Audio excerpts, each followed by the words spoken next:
en tête qu'on doit retenir vraiment, alors je sais pas si on voit bien, mais qu'elle sert pour le calcul des intérêts, c'est surtout ça.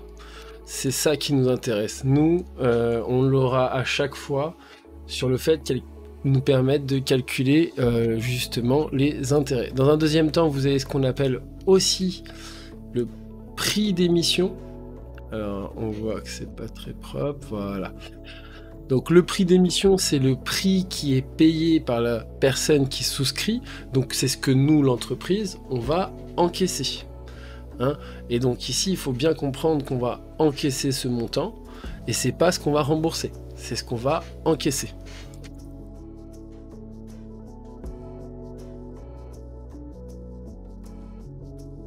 Dans un troisième temps, on va retrouver le prix de remboursement. Et donc le prix de remboursement ici, c'est autre chose, c'est le montant que l'entreprise va rembourser. Ok, hein, c'est le montant que l'entreprise va rembourser aux différentes personnes qui lui auront prêté de l'argent, hein, aux différents souscripteurs. Donc montant à rembourser. J'améliorerai bien sûr avant de vous l'envoyer, je rendrai ça très plus pertinent, mais voilà ce qu'il y a à retenir. Et donc il faut faire attention, ces trois montants peuvent être différents, hein, c'est très important. On a aussi la traditionnelle prime d'émission, mais ça, là-dessus, prime de remboursement, pardon. Là-dessus, je pense que tout le monde s'en rappelle, mais cette prime de remboursement qui est toujours égale à la différence, hein, bien sûr, ici, entre le prix d'émission et la valeur nominale. On fera toujours cette différence, hein, d'accord? Donc c'est toujours ça, hein, la prime de remboursement. Et alors la prime de remboursement, on la retrouve dans un compte, le compte 169.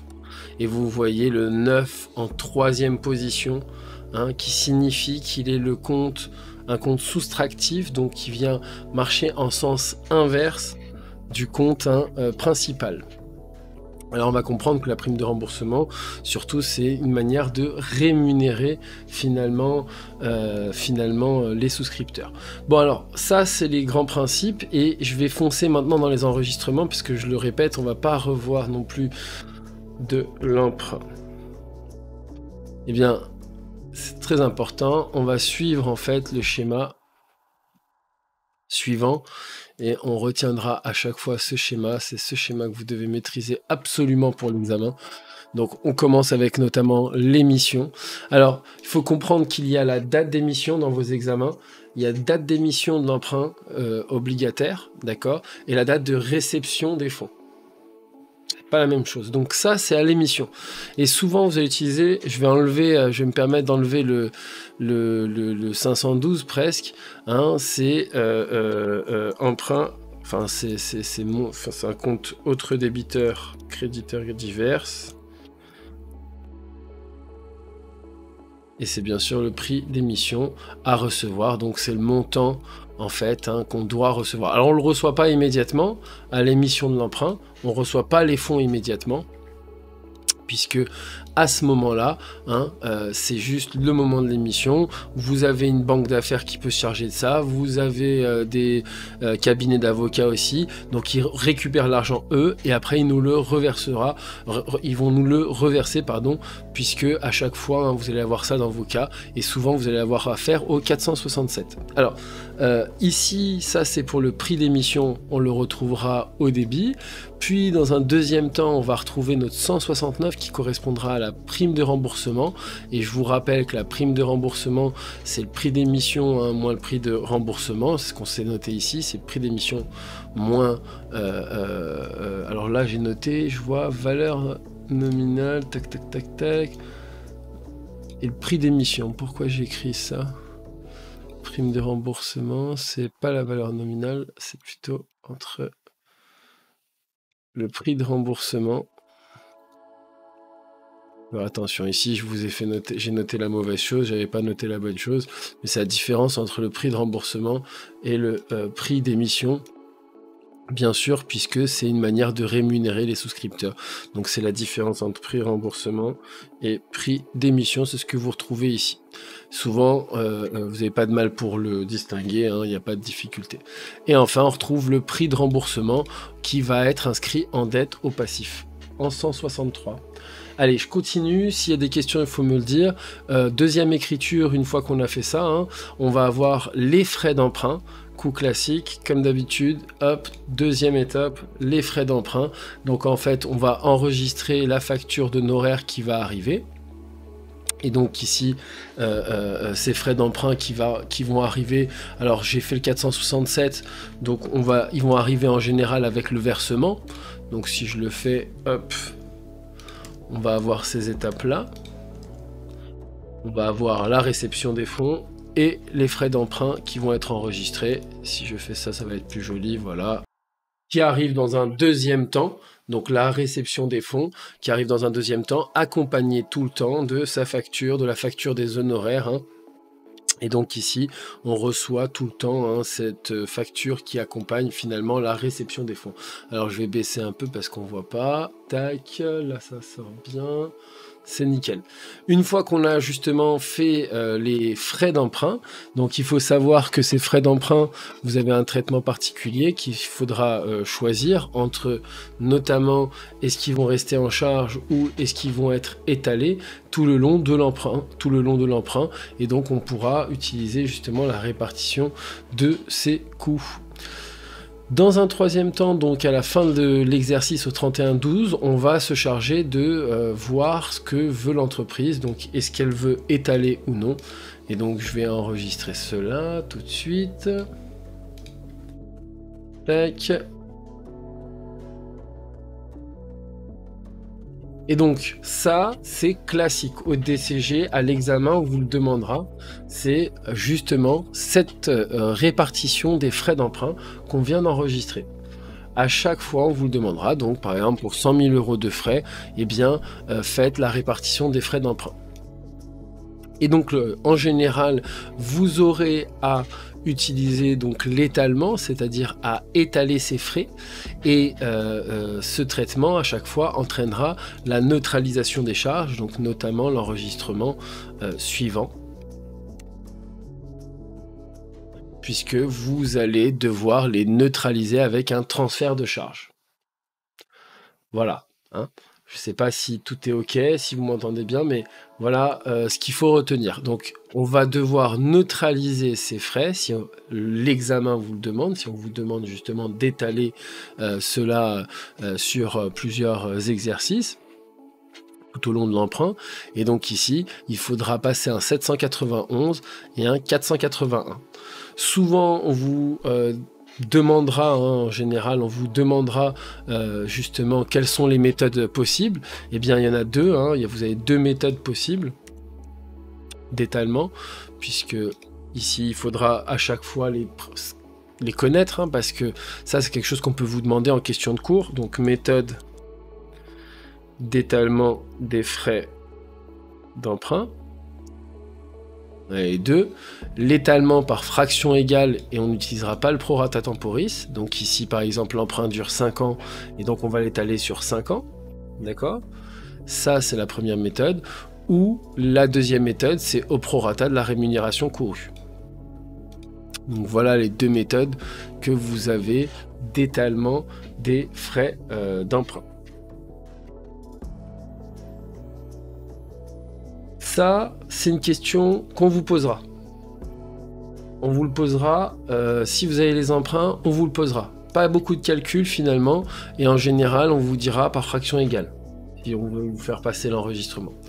L'enregistrement, d'ailleurs, c'est le suivant, puisqu'on passera une dotation en fin d'exercice. Donc cette dotation contre le 481,6. D'accord, qui à la fin, finalement, passera à 0. Puisque là, on l'a tout simplement débité, et tout au long de la durée de l'emprunt, on va justement le créditer. Bon, donc voilà un petit peu ce qu'il faut retenir, voilà là où on vous amènera. Et vous voyez, pourtant, on ne vous fait pas faire des grands calculs, etc. Hein, puisqu'on peut vous mettre un emprunt plutôt simple, puisque vous n'avez pas la calculette, et vous faire pas mal d'enregistrements. Une fois qu'on a fait les emprunts, va y avoir aussi, hein, vous allez avoir aussi le traitement de la prime de remboursement qui est aussi tout le temps demandé. Hein, donc si vous avez un emprunt obligataire, vous aurez à enregistrer l'étalement de la prime de remboursement. Et donc l'étalement de la prime de remboursement, elle se fait aussi selon deux méthodes, hein. Deux méthodes d'étalement à retenir et qu'il faut pouvoir citer, puisque comme d'habitude on peut vous demander, hein, expliquez-nous. Alors je vais sauter de la page, voilà. Tac. Je vais faire comme ça. Donc deux méthodes justement, soit au prorata des intérêts courus, soit par fractions égales. Voilà, ça ressemble beaucoup à ce qu'on a fait pour les frais, un peu au-dessus, mais c'est pas exactement la même chose puisqu'il y a une petite subtilité. Je vais descendre un peu. Il y a une petite subtilité, vous avez vu, c'est pas sur les rémunérations dues, mais sur les intérêts courus. D'accord? Donc on voit cette petite subtilité, c'est pas la même chose que ce qu'on vient de faire sur les frais, puisqu'on a fait aussi un étalement sur les frais. Et vous avez vu, hein, tout à l'heure, c'était sur la rémunération courue, d'accord? Et là, on voit bien, c'est ici sur, c'est pas la même chose, les intérêts courus. Voilà, pas la même chose. Donc c'est un petit peu plus, c'est un peu différent, donc on fera attention. Parce que je le répète, peut-être je ne l'ai pas assez dit, mais la rémunération courue, ça comprend les intérêts de l'année, d'accord, plus l'amortissement de la prime de remboursement aussi, alors que les intérêts courus, ça comprend que les intérêts sur l'emprunt. Hein, ça correspond que aux intérêts sur l'emprunt, et donc on regardera les intérêts qui courent sur l'exercice. Alors, deuxième méthode, et c'est celle-ci que vous aurez souvent, hein, en général à l'examen, je pense, après je suppute, mais voilà, hein, mais c'est par fractions égales encore, hein, sans prorata temporis, comme on l'a déjà vu tout à l'heure pour les frais d'emprunt. La même chose, hein, d'accord? Donc ça, c'est le traitement que vous auriez à faire. Fraction et prorata, nickel, Raïs, c'est ça, exactement, nickel. Donc je pense que ça, c'est des questions de cours. À l'examen, typiquement, pour moi, je pense, hein, eh bien, ça sera des questions de cours. Plutôt, hein, on vous posera des questions de cours et on vous fait faire un petit enregistrement par fractions égales. Voilà. Hein.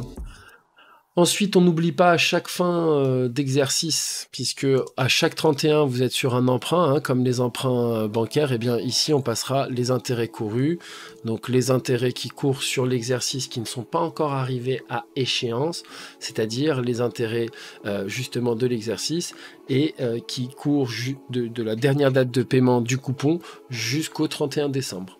Hein, dernière date de paiement du coupon jusqu'au 31 décembre, eh bien, on calculera l'intérêt qui concerne, bien entendu, l'exercice. Cet intérêt, hein, vous le calculez simplement avec un 9/12e, 6/12e en fonction du nombre de mois concernés. Le 1688 contre le 661, pas de difficulté.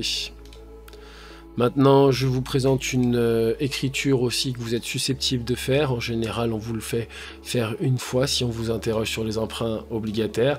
C'est la mise au paiement d'une année, c'est-à-dire le remboursement ainsi que le coupon.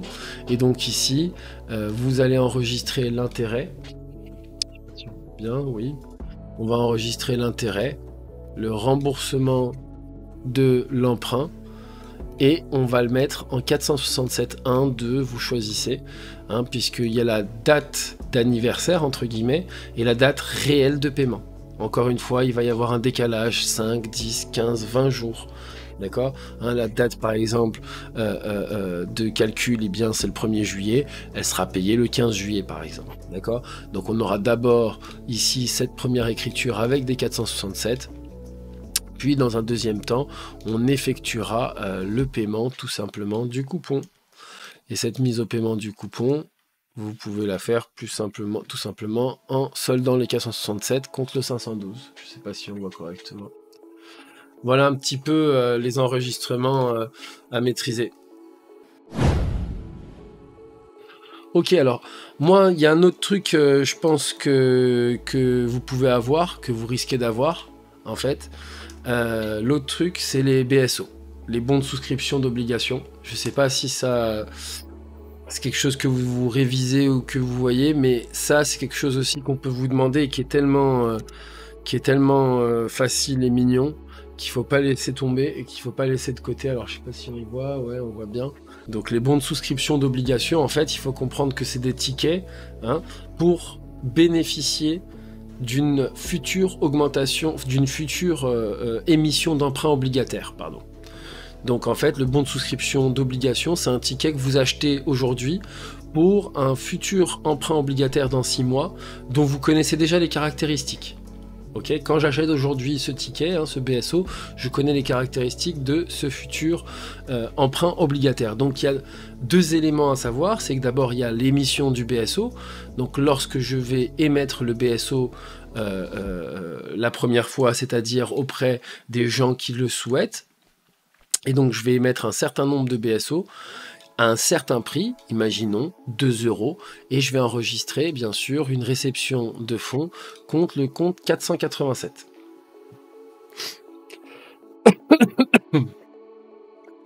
Et le compte 487, c'est un produit constaté d'avance, car je ne vais pas enregistrer tout de suite le produit. C'est essentiel. Et ça, on vous attend là-dessus, il faut que vous le passiez en 487. Donc j'ai mis 10 000 BSO à 2 €, ça me fait 20 000 € qui sont enregistrés en 487. Je reçois la trésorerie et j'ai un 487. Une fois que j'ai mis ce BSO, au 1er juillet par exemple, eh bien je vais passer dans un deuxième temps, d'accord, à la comptabilisation de l'emprunt obligataire qu'il concerne. Puisque rappelez-vous, le BSO il est émis 1er juillet, il va concerner un futur emprunt obligataire émis le 1er décembre. Donc en fait, on va comptabiliser l'emprunt obligataire, puisqu'au 1er décembre il est réalisé, et il va dépendre d'un chiffre qui est important, c'est qu'il va dépendre du nombre de BSO exercés. Puisque j'ai peut-être émis 2000 BSO ou 10 000 BSO, pardon, mais ce n'est pas forcément 10 000 qui ont été exercés. Peut-être seulement 4 000 BSO ont été exercés. Est-ce que je me fais bien comprendre? Dites-moi si vous avez une question là-dessus, mais comprenez bien qu'en fait, on cherchera le nombre de BSO exercés. Ce n'est pas le nombre de BSO émis. Ce n'est pas la même chose. Et on sera très attentif sur ce point-là. C'est le nombre de BSO exercés. Et donc, ce nombre de BSO exercés, il va nous permettre de remplir l'emprunt obligataire, comme on l'a appris il y a quelques minutes. C'est les mêmes règles. Donc, on va respecter les mêmes règles qu'on a apprises là-haut, en enregistrant en 467 ou 512. Ça, tout dépendra si on vous dit que c'est payé immédiatement, mais bon, c'est plutôt rare. C'est plutôt d'abord l'émission, puis son paiement. Et donc, on va mettre le prix d'émission, le prix de remboursement et la prime de remboursement. Donc ici, en fonction surtout du nombre de BSO exercés qui détermine le nombre finalement d'obligations qui ont été émises ici, à ce moment-là. Une fois qu'on a vu ça, ça nous amène tout simplement ici, hop, dans une troisième étape, à enregistrer justement en fonction de cette information, c'est-à-dire du nombre de BSO exercés, et bien ici on va enregistrer justement le produit financier des BSO de la manière suivante, hop, de cette manière, et en fait ici on va enregistrer en produit financier en 768 justement, en produit financier ici les BSO, les BSO qui ont été exercés au prorata de l'emprunt. Ça veut dire que le produit financier va suivre mathématiquement l'emprunt. Il va suivre finalement le rythme de l'emprunt.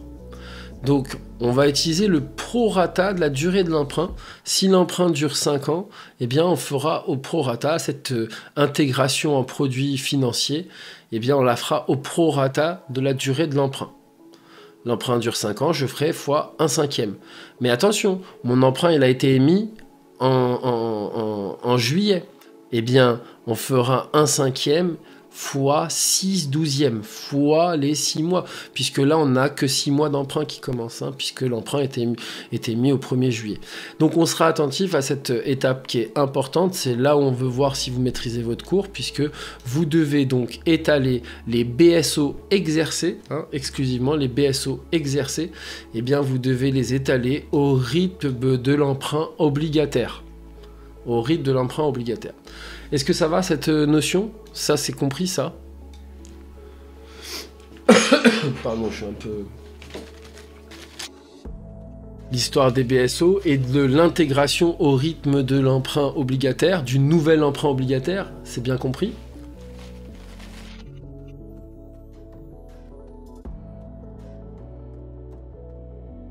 Parce que, on voit bien, hein, cette petite étape, c'est là où vous avez vos points à l'examen.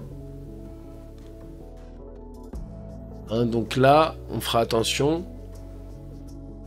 qu'à chaque fois, ça sera une étape, hein, sera une étape décisive, puisque c'est là où on vous attend. Ok, super, si c'est bien compris ça, eh bien la 4e étape, ça sera une étape très simple, puisque la 4e étape ici, vous n'avez pas grand chose à faire, à part envoyer tous les BSO non exercés en produits financiers. Donc celle-ci, elle est beaucoup plus simple.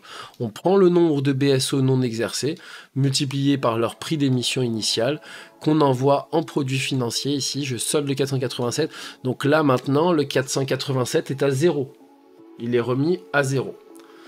Est-ce que ça va? Il y a des questions là-dessus, puisque avec ça, là, vous êtes paré pour l'examen déjà sur les enregistrements. Vraiment, sur l'emprunt obligataire, vous n'aurez pas de difficulté pour tout ce qui concerne l'émetteur. Et donc, le tableau d'amortissement qui ressemble aussi, le tableau donc de remboursement d'emprunt, qui ressemble aussi au tableau d'emprunt indivis, c'est-à-dire les emprunts bancaires, les emprunts normaux, que vous connaissez déjà. Et donc ici, ce tableau d'emprunt, vous allez avoir notamment d'abord les échéances qui ont des dates au milieu de l'année, hein, le 1er juillet ou 1er septembre, en fonction de la date d'anniversaire. Et on mettra ici le nombre d'obligations vivantes. On calculera l'intérêt. Alors tout dépendra aussi, hein, cette partie-là, tout dépendra de la méthode de remboursement notamment, puisque l'intérêt ne changera jamais. On fera toujours la valeur nominale fois le taux fois le nombre d'obligations. On va le mettre directement, ce sera plus simple à lire. On fera toujours, hein, cette formule, la valeur nominale donc fois le taux fois le nombre d'obligations. C'est l'intérêt que vous calculez. Dans un deuxième temps, vous allez avoir justement les obligations à rembourser. Donc ici, ça dépendra de la méthode. On verra donc qu'il y a 3 méthodes de remboursement. 3 méthodes.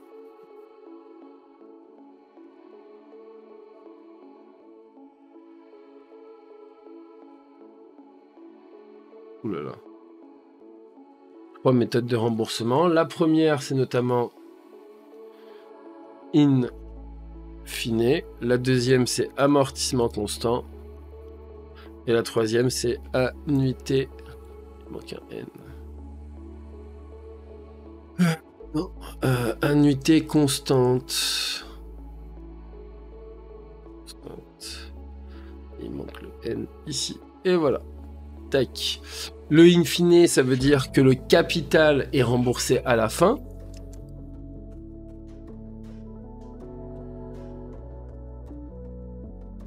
Donc ici, ça signifie, lorsque vous avez un in fine, qu'il n'y a aucune obligation qui est remboursée. On mettra 0 ici dans le tableau.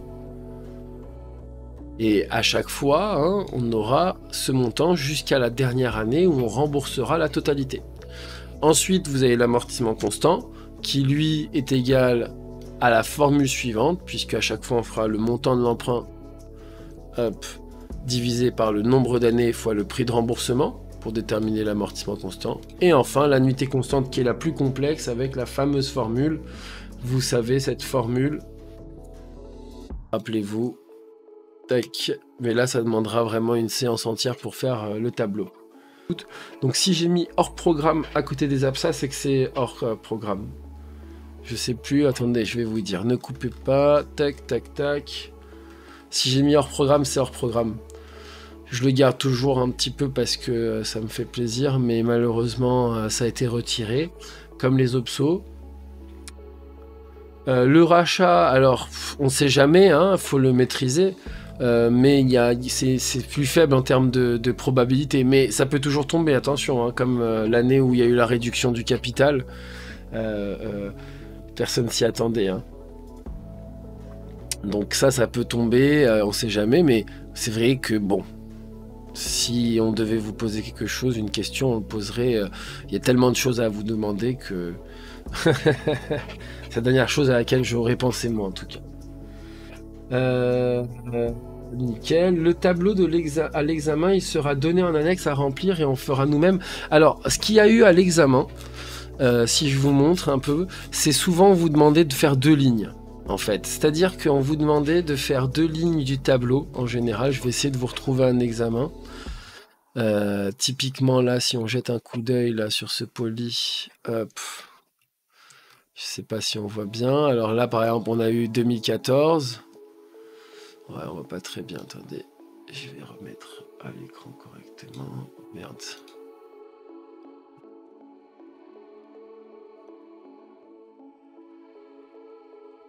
Mais là, par exemple, ici, en 2014, ce qu'on vous demandait, je vais vous dire comme ça, on jette un coup d'œil, parce que c'est vrai que c'est plus simple même.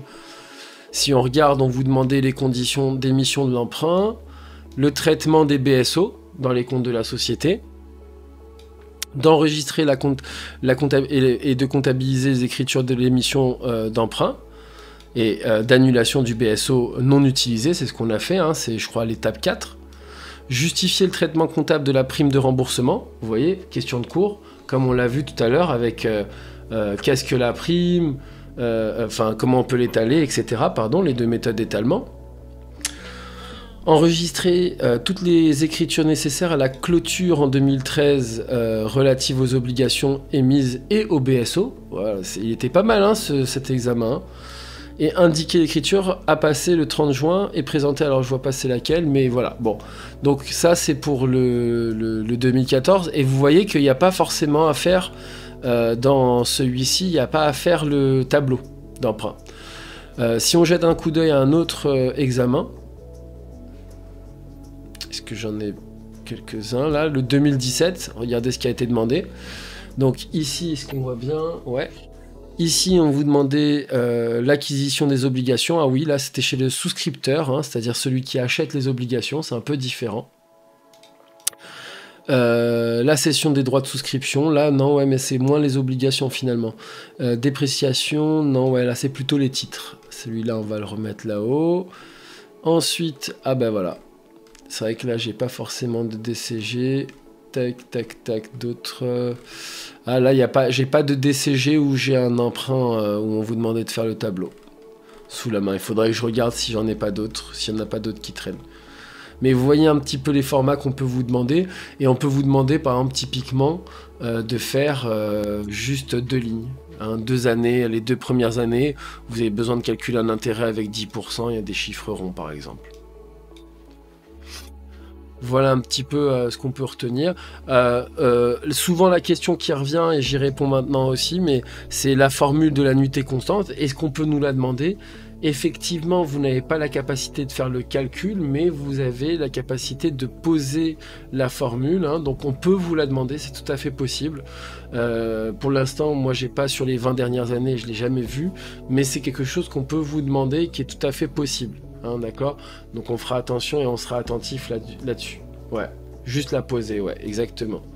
C'est tout à fait possible. On vous donne le chiffre, par exemple, si on veut vous faire une année, pour voir si vous savez faire l'intérêt moins le montant de l'annuité, en fait, pour calculer en fait ce qu'on va rembourser, divisé par le prix de remboursement de l'obligation. Hein. Est-ce que vous avez peut-être d'autres questions? Allez-y, hein, posez vos questions.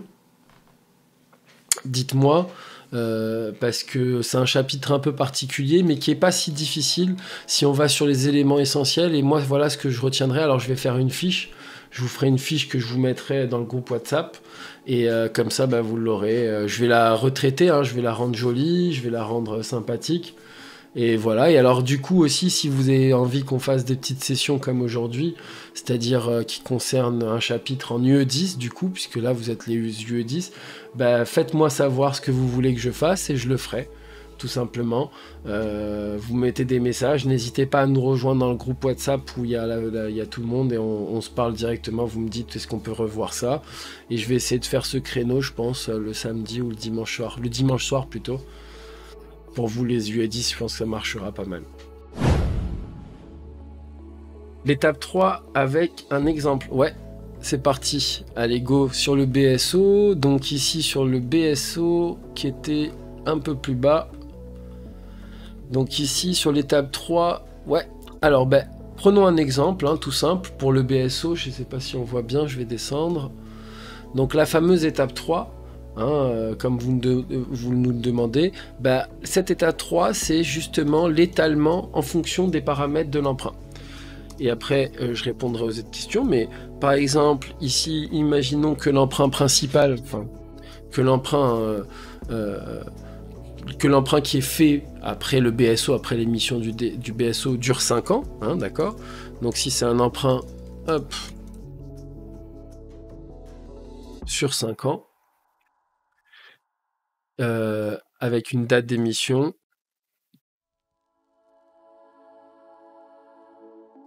au 1er juillet N. Eh bien, on reprend mon exemple, on avait dit tout à l'heure, je ne sais pas si vous vous rappelez, mais mon exemple avec nombre de BSO émis. Nombre de BSO.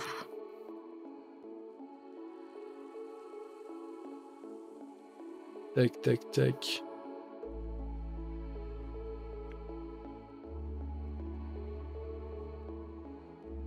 On en avait 10 000.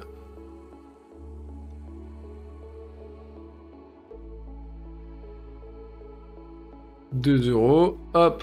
Eh bien, on va essayer de suivre ces paramètres-là. L'emprunt dure 5 ans, hein, donc ce fameux emprunt, puisque la date d'émission des BSO, je ne l'ai pas dit, mais on va dire que la date d'émission... Ah oui, bah on va reprendre l'exemple même que je disais tout à l'heure. Donc la date d'émission de l'emprunt, ça sera le 1er décembre. Voilà. Comme ça, vous aurez un petit...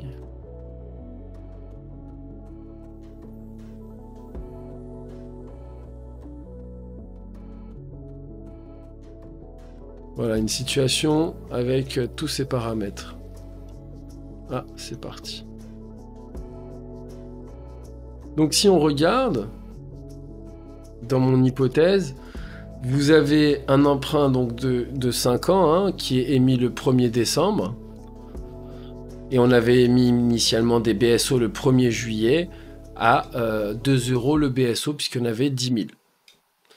Je vais mettre cette phrase en dessous de celle-ci. Tac, et ça y est, j'ai fini mon exemple et je vous réponds. Et donc ici, si on regarde justement, hein, on vous dira que par exemple, on a BSO exercé. On en a les 2000. Eh bien, pour calculer le montant que vous mettez en 487, vous allez faire la formule suivante. Vous allez faire le nombre de BSO exercés, soit 2000 BSO, multiplié par leur prix d'émission, soit 2 €. Je ne sais pas si je réponds bien. Si c'est clair, jusqu'ici, est-ce qu'on voit tout? Oui, c'est nickel. Ensuite, on va le multiplier, comme dans la formule, hein, je vous l'ai mis, au prorata hein, de la durée d'emprunt. Donc l'emprunt dure 5 ans. Et enfin, il a été émis cet emprunt le 1er décembre. Donc on fera fois 1/12. Voilà à peu près ce qu'on ferait. Je ne sais pas si j'ai bien répondu à votre question, hein, mais voilà la formule à poser justement pour l'étape 3 pour les BSO exercés. Et on fera ça chaque année. Et donc ça c'est pour l'année N par exemple. Et pour l'année N plus 1, on se pose la même question. En dessous... 487, je ferai cette fois 2000 fois 2 € fois 1/5. Et cette fois, c'est une année pleine, donc je me casserai pas la tête. Alors, je regarde les autres questions. Alors, concernant les modifs de janvier, on est d'accord qu'il faut être à jour sur les plafonds. Oui, c'est bien que vous en parlez, Raïs. Eh ben, effectivement, les seuils des CAC, ils ont été mis à jour, hein. Donc aujourd'hui, ils ont tous pris un petit million. Avant, c'était 4, 8. Maintenant, on passe à 5, 10. C'est un peu plus simple à retenir. Et bien sûr, c'est cela qu'il faut appliquer maintenant, de toute façon. Donc je ferai un petit topo là-dessus d'ailleurs. Je ferai un petit topo rapide là-dessus, mais effectivement, ils ont été revus à la hausse à cause de l'inflation. Et bien sûr, c'est cela que vous appliquez. Alors, l'étape 3, c'est pour solder ce qui est exercé, et la 4, ce qui l'est pas. Exactement. Vous avez tout compris, Raïs. Ici, en étape 3, c'est tous les BSO exercés, ils vont être soldés tout le long de l'emprunt, à chaque fois. Alors que l'étape 4, c'est les non exercés, mais qui seront soldés en une seule fois. Ils seront soldés dès l'émission d'emprunt. Effectivement. Hein, c'est tout à fait ça. Je sais pas si j'étais clair, mais effectivement, c'est bien ça. Je sais pas si vous avez d'autres questions, allez-y, hein, n'hésitez pas à me poser vos questions et je peux revenir sur un point ou voir un autre point.